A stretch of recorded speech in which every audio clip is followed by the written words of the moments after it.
ஸ்ரீமத் பாகவதம் 94ஆம் பகுதி. சுகபிரம்ம முனிவர் முகம் பூ போல் மலர்ந்தது. பரீட்சித்து மன்னனை கருணையுடன் நோக்கினார். புனிதமான கங்கை கரையில் மரணத்தை வரவேற்கும் நிலையில் 7 தினங்களாக உணவு நீர் கூட அருந்தாமல் பாகவத புராணத்தை கேட்டு வருகிறான் பரீட்சித்து மன்னன்.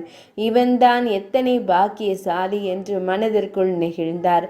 தாயின் வயிற்றுக்குள் இருக்கும்போதே கிருஷ்ண பரமாத்மாவால் காப்பாற்றப்பட்டவன் பிறந்தது முதல் தன் வாழ்நாள் முழுவதும் அந்த கிருஷ்ணனையே தேடி தேடி ஒவ்வொருவரையும் உற்று நோக்கியதால் பரீட்சித் என்று பெயர் பெற்றவன்.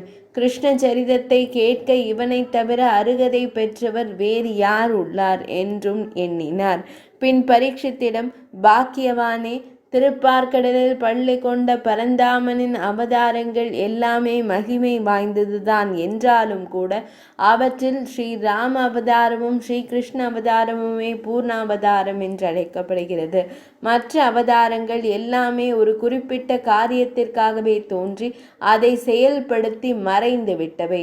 ராமனும் கிருஷ்ணனும் மட்டுமே மனிதர்களோடு மனிதர்களாக வாழ்ந்தவர்கள்.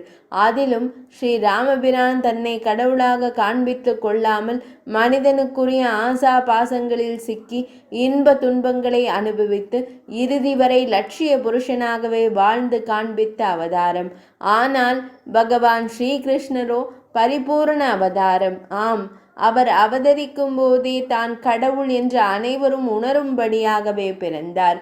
அதற்கு பின்னும் தன் ஒவ்வொரு சொல்லிலும் செயலிலும் பல அற்புதங்களை நிகழ்த்தி காட்டினார். கடவுள் என்று உணர்த்தியும் அதை உணர்ந்தவர்களை மறக்கடித்தும் மாயைகள் புரிந்தார். இப்படி பகவான் ஸ்ரீ கிருஷ்ணராக அவதரிக்க பகவான் ஸ்ரீ மகாவிஷ்ணுவிற்கு ஒரு நோக்கம் இருந்தது. அது பூமாதேவியின் பூவுலக பாரத்தை குறைக்க வேண்டிய நோக்கம்.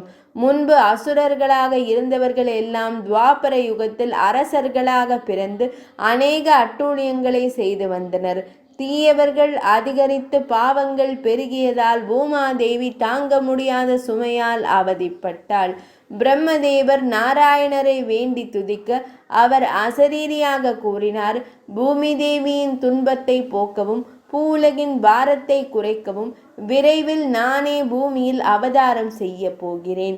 யாதவ குலத்தில் வசுதேவருக்கு மகனாக பிறக்கப் போகிறேன்.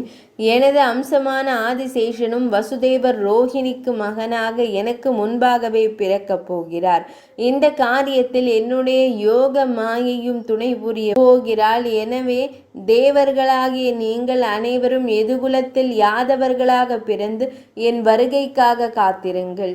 தேவமங்கைகள் கோபிகைகளாக பிறக்கட்டும் என்று கட்டளையிட்டார். பகவான் ஆடப்போகும் ஆட்டத்தில் சதுரங்க காய்களாக அனைவரும் நகர்த்தப்பட்டு ஆட்டம் தொடங்கியது. காலம் பகடையை வீசியது, விளையாட்டு சூடு பிடித்தது என்று பகவான் ஸ்ரீகிருஷ்ண அவதாரத்தை விவரிக்க தொடங்கினார் சுகபிரம்ம முனிவர். 94ஆம் பகுதி நிறைவடைந்தது.